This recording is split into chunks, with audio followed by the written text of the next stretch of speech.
अक्सर आप देखते होंगे कि जब मुसलमानों के ऊपर हमले किए जाते हैं, यहां तक कि जब मुसलमानों की लिंचिंग की जाती है, तो उनके ऊपर ऐसी धाराओं में केस दर्ज किया जाता है आरोपियों के ऊपर कि उनकी या तो थानों से ही जमानत हो जाए या फिर कुछ दिनों बाद उनकी जमानत हो जाए। और अगर मामला लंबा चलता है तो आप देख सकते हैं अखलाक की तरह केस विड्रॉ करने की भी बात सामने आती है। लेकिन इस एक ऐसे मामले को लेकर जिसको हमने कवर किया था, उत्तर प्रदेश का यह मामला था। एक दाढ़ी वाले शख्स को सिर्फ इसलिए कि उनकी दाढ़ी थी, उनको किडनैप कर लिया गया पेट्रोल पंप से, नोएडा के सेक्टर 37 से, और उसके बाद उनके साथ मार पिटाई की गई। इस मामले को लेकर उन्होंने लोअर कोर्ट से लेकर के सुप्रीम कोर्ट तक लड़ाई लड़ी। और ऐसा बार बार कहा जाता है, जो साहिब हैसियत हैं या फिर मुस्लिम तंजीमों से भी मुसलमान ये गुजारिश करते हैं कि एक एक केस को बहुत करीबी से देखने की जरूरत है, एक एक केस पर लड़ने की जरूरत है। अगर लोअर कोर्ट से हारते हैं तो हायर कोर्ट में जाइए, हाई कोर्ट में जाइए, हाई कोर्ट से हारते हैं तो सुप्रीम कोर्ट में जाइए, कहीं ना कहीं तो इंसाफ मिलेगा। ऐसा ही इस मामले में जब उन्होंने पुलिस में शिकायत की तो पुलिस ने पहले तो एफआईआर ही दर्ज नहीं की। लोकल कोर्ट के ऑर्डर के बाद एफआईआर दर्ज हो गई, लेकिन एफआईआर दर्ज की बहुत ही हल्की धाराओं में।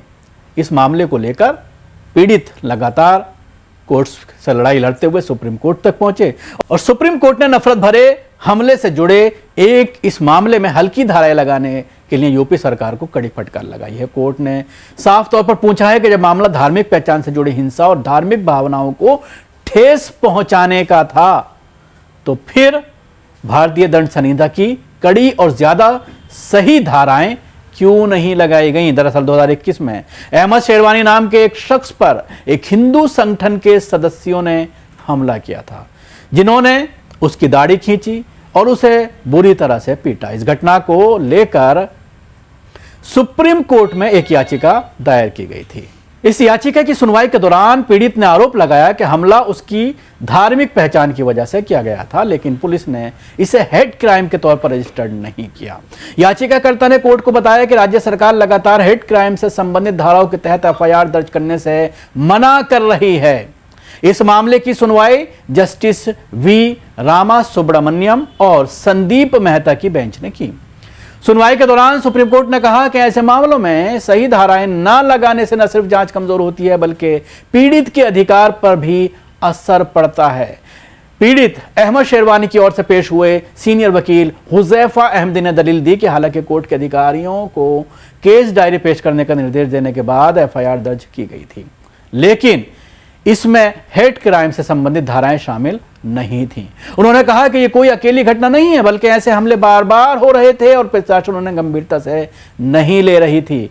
बेंच के सदस्य जस्टिस रामा सुब्रमण्यम ने टिप्पणी की कि कोर्ट ने पहले ही हेट स्पीच और धार्मिक मकसद से होने वाली हिंसा से जुड़े बड़े मुद्दों पर फैसला सुरक्षित रख लिया है। जस्टिस मेहता ने कहा है कि हालांकि अपराध की प्रकृति तय करना आमतौर पर ट्रायल कोर्ट का अधिकार होता है, लेकिन इस मामले में शुरुआती चरण में ही गंभीर सवाल उठ रहे हैं। जब सीनियर वकील ने कोर्ट का ध्यान आईपीसी की धारा 298 की ओर दिलाया तो जो धार्मिक भावनाओं को ठेस पहुंचाने से संबंधित है, तो बेंच ने कहा कि इस पहलू को नजरअंदाज नहीं किया जा सकता।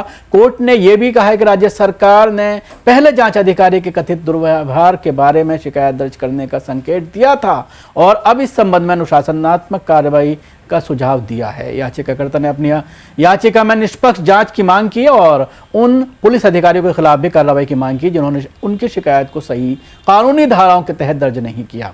कोर्ट ने यह भी कहा कि कुछ खास समुदाय के खिलाफ धार्मिक नफरत और हिंसा भड़काने से जुड़े कई मामले 2020 से सुप्रीम कोर्ट में पेंडिंग हैं। कोर्ट ने साफ कहा है कि किसी भी हेट क्राइम को आम अपराध नहीं माना जा सकता और अगर शुरुआती स्टेज पर सख्त और सही कानूनी प्रावधान लागू नहीं किए जाते हैं तो इससे न्याय की प्रक्रिया कमजोर होती है। कोर्ट ने इस मामले में लागू किए गए प्रावधानों और अब तक की जांच की स्थिति के बारे में उत्तर प्रदेश पुलिस से डिटेल में जवाब मांगा है।